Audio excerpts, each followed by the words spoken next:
हे बघा, आज मी पोलीस स्टेशनला आलेले बांद्रा बेंचला बीड मधून आलेला 22 वर्षाचा तरुण, त्याला नाहक पोलिसांनी मारहाण केलेली आहे आणि नंतर तो धावत धावत मेडिकल करून पोलीस स्टेशनला आला, तरी पोलीस स्टेशनने त्याची एफआयआर अजूनही लॉन्च करून घेतलेली. आज किती दिवस झाले?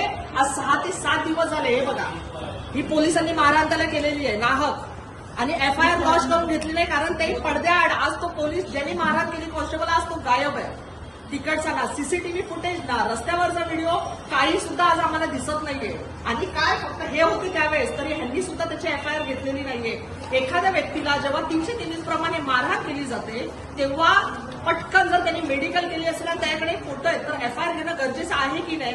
गरजेचं आहे, पण नाही, पोलिसांनी अजून त्याची एफआयआर घेतली नाही. बिचारा 2 ते 3 दिवस झालं, सतत 5 ते 7 दिवस झाले ना, 10 दिवस झालं पोलिसांची खेटा घालतोय, पण अजूनही त्याची एफआयआर करण्यात आलेली नाही.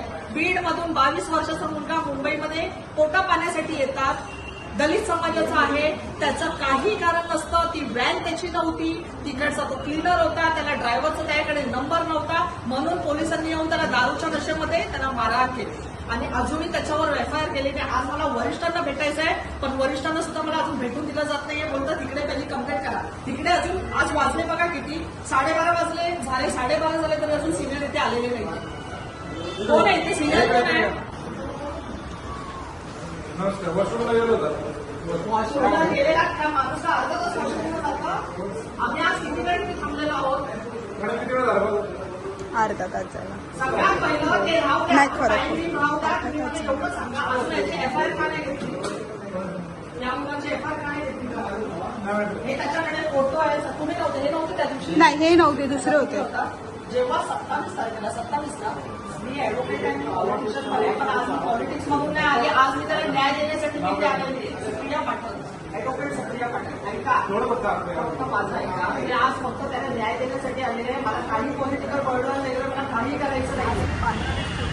आलेली आहे 27 तारखेची घटना आहे. बीड जिल्ह्यातील 22 वर्षाचा मुलगा पोटा पाण्यासाठी मुंबईमध्ये येतो.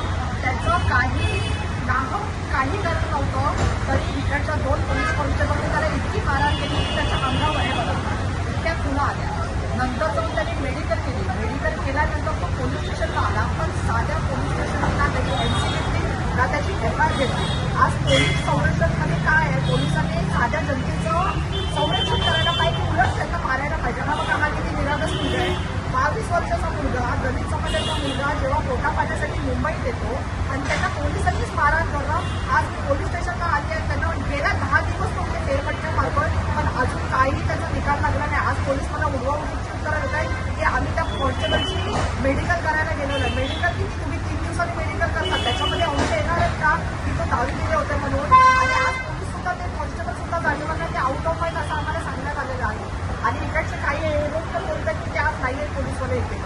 जर तुम्ही पोलीसच असे करत असतील, जर पोलीस संरक्षण जर आम्हाला देत नसतील ना, त्या काही कंप्लेंटची तक्रारच नाही. जेव्हा 323 प्रमाणे जेव्हा मुलावर एखाद्या व्यक्तीवर गुन्हा होतात, आता हा मुलगा मेंटल तर नाही, अनसाउंड माइंड तर नाही की तो रॅन्डमली कोणाचं पण नाव देतो, ते त्या 2 कॉन्स्टेबलचं नाव देतो आणि तक्रार बोलतो की माझी घरा मला एवढा गुन्हा झालेला आहे, मला मारले गेलेले आहे पोलिसांनी. काही कारण नव्हतं, पण त्याला ती काठी लिटरली तुटली, एवढं त्याला मारण्यात आलेलं आहे. तर पोलिसांनी काय केलं पाहिजे, त्याची एफआयआर लॉन्च करून देण्यात आली. साधी एनसी कंप्लेंट सुद्धा दिलेली नाही. हा साधा जबाब घेतलाय आणि जबाबामध्ये काय बोलताय की आम्ही आता 2-3 दिवसांनी आम्ही त्याचा निकाल लावतो, त्याची मेडिकल काय पोलीस कॉन्स्टेबलची येते ते आम्ही बघतो, नंतर तुम्हाला मी सांगतो. हे पोलिसांचं उत्तर हे इम्प्लिमेंट देण्यात दिलं गेलं. त्याच्यामुळे माझं सरळ सरकारनं हे म्हणते की हा मुलाचा निकाल लावण्यात यावा आणि त्या 2 पोलीस कॉन्स्टेबल एफआयआर करून त्यांना सस्पेंड लवकरात लवकर सस्पेंड करण्यात यावं. त्या 2 कॉन्स्टेबलचं नाव काय? एकाचं नाव आहे रवी गायकवाड आणि दुसऱ्याचं त्यांना माहीत नाहीये. 2 कॉन्स्टेबल होते, ह्याच्यावर नव्हते, ड्रेसवर नव्हते, सिव्हिलवर होते, पण ते ह्याला माहीत होतं कॉन्स्टेबल आहे कारण त्यांची ती बाईक होती पोलिसांची. त्याच्यामुळे अशा पद्धतीने त्यांना मारहाण झालेली आहे. तुम्हाला बोलायचं आहे मला फक्त न्याय द्या, त्याला न्याय द्या. आणि काय बोललं जातं की 5,000 हे किंवा खर्च नंतर हा सगळं 8 आणि असे फालतू गोष्टी बोलल्या जातात.